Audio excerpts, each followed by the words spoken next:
হাজাতি করতেছেন কেন?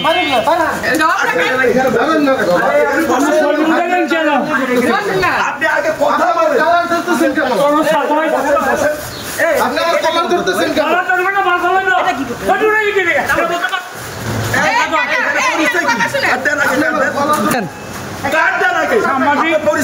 আমাদের সব পাইবেন, সব পাইবেন, সব পাইবেন, এই সব পাইবেন। রাখেন, হাজাতি করেন নাই, হাজাতি করতেছেন কেন?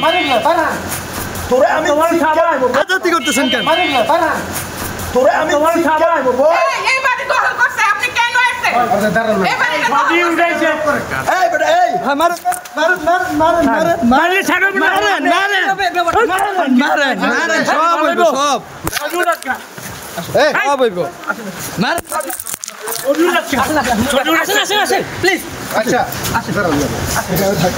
অবশ্যই থাকবে। আরে রাখেন, আমরা যাবো কোথায়? আমরা এখানে থাকবো। রাখেন, আমরা আপনি রাখেন।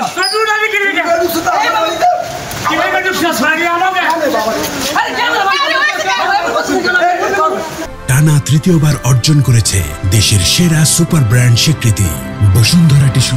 ওই এলাকার একটা মহিলা আমাদের কাছে একটা খবর নিয়ে আসছিল যে মানে দীর্ঘ কয়েকদিন যাবো তোমাকে আটক করে রাখছিল। তোমাদের নিজেরই কারখানা, ওই কারখানার ভিতরে আটক করে খাবার দাবার মানে বন্ধ করে দিচ্ছে।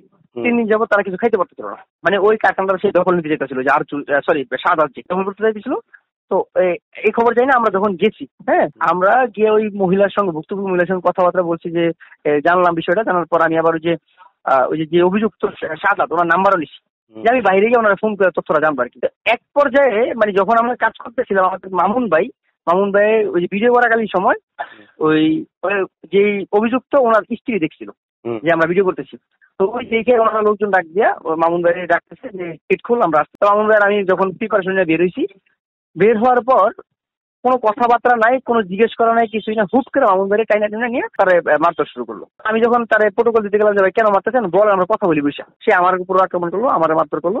এক পর্যায়ে আমাদের আরেকজন ভাই ছিল, আরজু ভাই, উনি যখন ভিডিও করতেছিল ওনাকেও মানে বেদরূপ মারধর করা। মূলত কারণ হইলো ওই বিএনপি কোচিং নেতা যেটা, উনি হচ্ছে ওই এলাকার ত্রাস।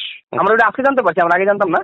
আমি যখন গেলাম ভাই, মানে আমি অবাক হলাম ওই এলাকার মানুষ তাদের কাছে কতটা জিম্মি।